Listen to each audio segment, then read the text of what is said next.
These axes are called rectangular coordinates. This horizontal line is known as x-axis, this vertical line is known as y-axis, and this system is known as two-dimensional rectangular coordinate system. If we add a z-axis perpendicular to both x and y, then the system is known as three-dimensional rectangular coordinate system. Assalamu alaikum dear students, I am Muhammad Uzair and you are watching Physics Hub with Uzair. बच्चों basic concepts of vector को हमने start किया था। आज उसी series का second lecture है और टॉपिक का नेम है रेक्टेंगुलर कोऑर्डिनेट सिस्टम। बच्चों अगर हम हिस्ट्री में जाएं तो 17वीं सेंचुरी में डिकार्टीज नामी एक मैथमेटिशियन ने इस पुराने सिस्टम का अल्टरनेट दिया। पुराना सिस्टम कौन सा था? नॉर्थ, ईस्ट, वेस्ट और साउथ हम इसको बोलते थे। इसी सिस्टम जैसा एक और सिस्टम इंट्रोड्यूस करवाया और इसको उसने रेक्टेंगुलर कोऑर्डिनेट सिस्टम का नाम दिया। चूंकि ये डिकार्टीज ने इंट्रोड्यूस करवाया था इसलिए हम उसी के नाम पे इसको कार्टेशियन कोऑर्डिनेट सिस्टम भी बोलते हैं। बच्चों इस पुराने सिस्टम में भी दो लाइंस थी और म्यूचुअली परपेंडिकुलर थी और इस नए सिस्टम में भी दो लाइंस हैं और एक दूसरे के परपेंडिकुलर हैं। इसमें उसने वेस्ट और ईस्ट वाली लाइन को एक्स एक्सिस का नाम दे दिया, नॉर्थ और साउथ वाली लाइन को वाई एक्सिस का नाम दे दिया। अब हम ईस्ट की जगह पे पॉजिटिव एक्स एक्सिस लिखा करेंगे, वेस्ट की जगह पे नेगेटिव एक्स एक्सिस लिखा करेंगे, नॉर्थ की जगह पे पॉजिटिव वाई एक्सिस लिखा करेंगे और साउथ की जगह पे नेगेटिव वाई एक्सिस लिखा करेंगे।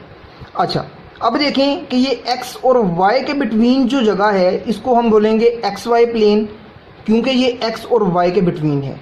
इसी तरह इस जगह को भी हम एक्स वाई प्लेन बोलेंगे, इसको भी एक्स वाई प्लेन बोलेंगे, इसको भी हम एक्स वाई प्लेन बोलेंगे। इसको हम फर्स्ट क्वाड्रेंट का नाम दे देंगे, इसको हम सेकंड क्वाड्रेंट का नाम दे देंगे, इसको हम थर्ड क्वाड्रेंट का नाम दे देंगे और इसको हम फोर्थ क्वाड्रेंट का नाम दे देंगे। जी बच्चों, क्वाड्रेंट्स की बात हमने कर ली। अब जहाँ पे ये दोनों पॉइंट्स या दोनों लाइंस जो हैं वो मीट करती हैं, एक दूसरे को इंटरसेक्ट करती हैं, उस पॉइंट को हम ओरिजिन बोलते हैं। ओरिजिन को हम ओ से डिनोट करते हैं। ठीक है बच्चों, अब देखें कि अब जो है वो क्वेश्चन यहाँ पे ये बनता है कि ये इस सिस्टम की हमें ज़रूरत क्यों पेश आई। तो इससे पहले मुझे ये बताएं कि हमें इस सिस्टम की क्या ज़रूरत थी। तो बच्चों ये सिस्टम हमें क्या बताता था? हमें डायरेक्शन बताता था। फॉर एग्जांपल अगर जो है वो कोई लड़का जो है वो इस तरफ को फोर्स लगा रहा है तो हम कहते थे वो फोर्स ईस्ट की तरफ लगा रहा है, और अगर कोई फोर्स ऊपर की तरफ लगा रहा है तो हम कहेंगे कि ये नॉर्थ की तरफ जो है वो फोर्स लगा रहा है। बिल्कुल इसी तरह अब हम क्या कहेंगे, अगर कोई जो है वो ईस्ट की तरफ फोर्स लगा रहा है तो उसको हम बोल देंगे कि ये पॉजिटिव एक्स एक्सिस की तरफ फोर्स लगा रहा है। अगर वो नॉर्थ की तरफ लगा रहा है तो उसको बोल देंगे पॉजिटिव वाई एक्सिस की तरफ लगा रहा है। और इसी तरह बाकी तमाम सिस्टम को भी हम जो है वो न्यू जो है वो नेम से डिनोट कर देंगे। अच्छा, अब देखें बच्चों, हम जानते हैं कि हमें रेक्टेंगुलर कोऑर्डिनेट सिस्टम में या फिर किसी प्लेन में किसी पॉइंट की एग्जैक्ट लोकेशन को बताने के लिए दो चीज़ें चाहिए। एक हमें उसका एक्स कोऑर्डिनेट चाहिए और दूसरा हमें उसका वाई कोऑर्डिनेट चाहिए। यानी एक उसका हमें ओरिजिन से जो है वो हॉरिजॉन्टल डिस्टेंस चाहिए और दूसरा हमें उसका वर्टिकल डिस्टेंस चाहिए। फॉर एग्जांपल यहाँ पे एक पॉइंट P मैंने कंसीडर किया है और यहाँ पे ओरिजिन से एक वेक्टर ड्रा कर दिया है। अब हमने जो है वो इस पॉइंट P की एग्जैक्ट लोकेशन बतानी है रेक्टेंगुलर कोऑर्डिनेट सिस्टम में। हम कैसे बताएंगे? एक तो हम ये देखेंगे कि ये जो पॉइंट P है इसका ओरिजिन से हॉरिजॉन्टल डिस्टेंस क्या है, यानी एक्स एक्सिस पे डिस्टेंस कितना है। तो एक्स एक्सिस पे इसका डिस्टेंस यहाँ तक है, इसको मैंने ए का नाम दे दिया, तो इसका ए कोऑर्डिनेट ए हो गया। और दूसरा हम देखेंगे कि इसका जो कोऑर्डिनेट वर्टिकल है यानी वाई कोऑर्डिनेट क्या है, वर्टिकल डिस्टेंस क्या है। वर्टिकल डिस्टेंस यहाँ से लेके यहाँ तक है, इसको मैंने बी का नाम दे दिया। तो इस पी पॉइंट के दो कोऑर्डिनेट आ गए, एक ए और एक बी। ए जो है वो इसका हॉरिजॉन्टल डिस्टेंस है और बी जो है वो इसका वर्टिकल डिस्टेंस है। सो हम ये कह सकते हैं कि किसी रेक्टेंगुलर कोऑर्डिनेट सिस्टम के अंदर हमें किसी पॉइंट की एग्जैक्ट लोकेशन को बताने के लिए एक एक्स कोऑर्डिनेट चाहिए और दूसरा वाई कोऑर्डिनेट चाहिए। अब क्वेश्चन यहाँ पे ये पैदा होता है कि इसकी डायरेक्शन हम कैसे बताएं, इस एंगल की डायरेक्शन, इसकी वेक्टर की डायरेक्शन हम कैसे बताएं। तो बच्चों कुछ बच्चे इसका जवाब देंगे कि हम जो है वो ये कहेंगे कि ये जो वेक्टर है ये एक्स वाई प्लेन के अंदर है। तो बच्चों एक्स वाई प्लेन के अंदर तो बहुत सारे एंगल बन सकते हैं, बहुत सारे जो है वो वेक्टर्स बन सकते हैं। इसकी लोकेशन क्या है ये आप किसी को कैसे बताएंगे? बच्चों इसकी लोकेशन बताने के लिए या इसका एड्रेस बताने के लिए हमें जो है वो एंगल कंसीडर करना होगा, यहाँ पे थीटा लेना होगा। पॉजिटिव एक्स एक्सिस से कितना एंगल बना रहा है ये वेक्टर, ये इसकी एग्जैक्ट डायरेक्शन को बताएगा। अब देखें कि इस थीटा को लेने के लिए, इस एंगल को लेने के लिए आपने दो रूल्स का ख्याल रखना है। एक रूल ये है कि आपने हमेशा पॉजिटिव एक्स एक्सिस से इसको लेना है। फॉर एग्जांपल अभी हमने इसको फर्स्ट क्वाड्रेंट में ड्रा किया है, तो हमने पॉजिटिव एक्स एक्सिस से इसका जो है वो ये एंगल ले लिया। अगर ये जो है वो वेक्टर सेकंड क्वाड्रेंट में आ जाता है, फिर भी हम इसको पॉजिटिव एक्स एक्सिस से ही लेंगे।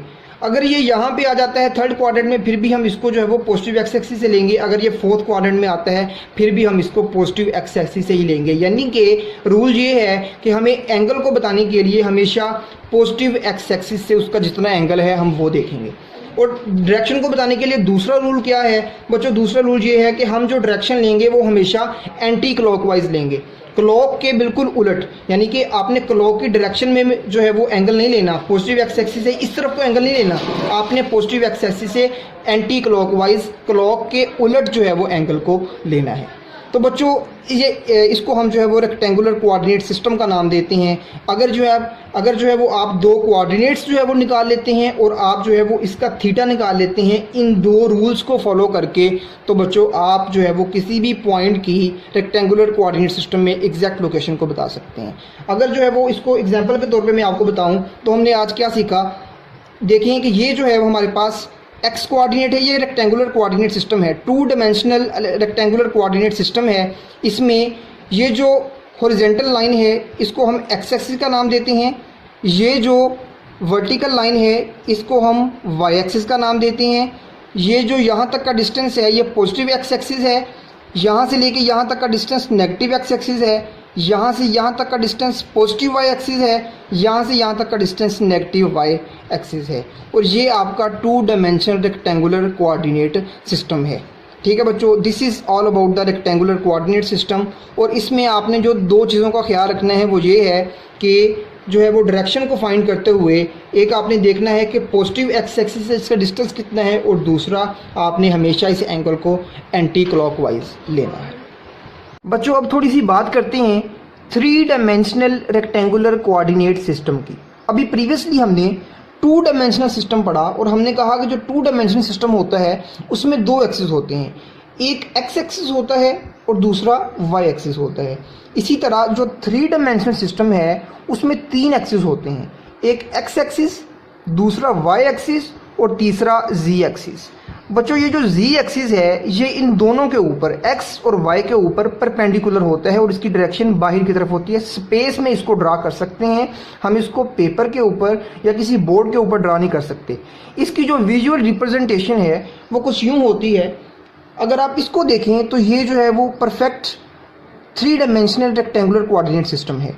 ये इसका एक्स एक्सिस, ये इसका वाई एक्सिस और ये इसका जी एक्सिस। अगर आप इसको केयरफुली वॉच करें तो ये जो जी एक्सिस है ये एक्स और वाई दोनों के ऊपर परपेंडिकुलर है और इसका एक्स और वाई के साथ जो एंगल है वो 90 डिग्री है। बिल्कुल इसी तरह एक्स का इस वाई और जी के साथ भी एंगल क्या होगा, 90 डिग्री। और इसी तरह वाई का जी और एक्स के साथ जो एंगल होगा वो भी क्या होगा, 90 डिग्री। सो इन शॉर्ट हम ये कह सकते हैं कि एक्स, वाई और जी तीनों म्यूचुअली परपेंडिकुलर होते हैं। तो बच्चों अगर जो है वो हमें इसको पेपर पे ड्रा करना हो या किसी जो है वो बोर्ड पे ड्रा करना हो, सो हम इसको जो जी एक्सिस है इसको इस तरह से ड्रा कर देते हैं। परफेक्टली हम इसको ड्रा नहीं कर सकते क्योंकि ये जो एंगल ये स्पेस में होता है।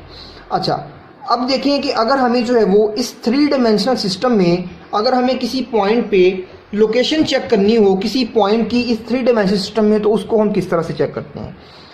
इस थ्री डायमेंशन पे आने से पहले आप ये देखें कि हमने टू डायमेंशनल सिस्टम में लोकेशन किस तरह से चेक की थी। हमने कहा था कि टू डायमेंशनल सिस्टम में किसी पॉइंट की एग्जैक्ट लोकेशन को बताने के लिए हमें दो कोऑर्डिनेट्स चाहिए। पहला कोऑर्डिनेट हमें इस पॉइंट का ओरिजिन से जो है वो हॉरिजॉन्टल डिस्टेंस चाहिए। इसका जो हॉरिजॉन्टल डिस्टेंस है वो इसका एक्स एक्सिस होता है, तो हमने इसका हॉरिजॉन्टल डिस्टेंस जो है वो पॉइंट यहाँ पे है तो एक्स एक्सिस पे इसका डिस्टेंस यहाँ तक आ गया। इसको मैंने ए का नाम दे दिया, इसका एक कोऑर्डिनेट ए आ गया। और दूसरा इसका कोऑर्डिनेट जो है वो बी है, और ये बी कोऑर्डिनेट कौन सा है, ये इसका ओरिजिन से वर्टिकल डिस्टेंस है और जिसको हम बी का नाम देते हैं। तो बच्चों हमने ये देखा था कि टू डायमेंशनल सिस्टम में हमें पॉइंट्स को निकालने के लिए, किसी भी पॉइंट की एग्जैक्ट लोकेशन को निकालने के लिए जो है वो इसके हॉरिजॉन्टल और वर्टिकल कंपोनेंट्स चाहिए। लेकिन 3 डायमेंशन में हमें जो है वो इसकी लोकेशन को बताने के लिए हॉरिजॉन्टल डिस्टेंस भी चाहिए, वर्टिकल डिस्टेंस भी चाहिए और हमें इसका z एक्सिस से डिस्टेंस भी चाहिए। अगर मैं यहाँ पे जो है वो इसका वेक्टर ड्रा करूँ तो देखें फिर वो कैसे बनता है। मैंने इस पॉइंट P पे एक वेक्टर ड्रा कर दिया ओरिजिन से, और उसके साथ मैंने जो है वो इसका हॉरिजॉन्टल डिस्टेंस भी ले लिया ओरिजिन से, वर्टिकल भी ले लिया और z एक्सिस से डिस्टेंस भी ले लिया। जो हॉरिजॉन्टल डिस्टेंस है इसका ओरिजिन से, जो हॉरिजॉन्टल डिस्टेंस है उसको हम नाम देते हैं a का। सो इसका एक जो कोऑर्डिनेट हो गया वो a हो गया, और दूसरा हम इसका y से यानी कि इसका वर्टिकल डिस्टेंस लेते हैं अलोंग द y एक्सिस। इसके सामने वाला यही डिस्टेंस होगा तो इसको जो है वो हम b का नाम दे देते हैं जो इसका वर्टिकल डिस्टेंस है। और तीसरा हम इसका z एक्सिस से भी डिस्टेंस लेंगे 3 डायमेंशन सिस्टम में, तो इसका जो z एक्सिस से डिस्टेंस होगा वो बच्चों ये बन जाएगा। अच्छा, अब देखें कि 2 डायमेंशन सिस्टम में हमने डायरेक्शन को निकालने के लिए यहाँ पे एक एंगल थीटा लिया था। तो बच्चों यहाँ पे दो जो है वो एक्सिस थे, तो हमने एक ही एंगल से उसको शो कर दिया था। लेकिन अगर हमें यहाँ पे शो करना होगा इस वेक्टर को तो हम इसको 3 एंगल से शो करेंगे। पहला एंगल इसका एक्स एक्सिस से होगा, इसको हम अल्फा का नाम दे देंगे। दूसरा इसका जो एंगल होगा वो वाई एक्सिस से होगा, इसको हम बीटा का नाम दे देंगे। और तीसरा इसका जो एंगल होगा वो जी एक्सिस से होगा और इसको हम गैमा का नाम दे देंगे। सो हमने क्या सीखा कि हमें 3 डायमेंशनल सिस्टम में अगर जो है वो हमें इस वेक्टर की डायरेक्शन को शो करना है तो हमें 3 एंगल की ज़रूरत होगी, एक एक्स एक्सिस से, दूसरा वाई एक्सिस से और तीसरा जी एक्सिस से। और जो है वो इसकी एग्जैक्ट लोकेशन को बताने के लिए हमें जो है वो ओरिजिन से इन तीनों पॉइंट्स का डिस्टेंस भी लेना होगा। So this is all about the 2 dimensional rectangular coordinate system and the 3 dimensional coordinate system. Hope you will understand it. Thank you for watching. Allah Hafiz.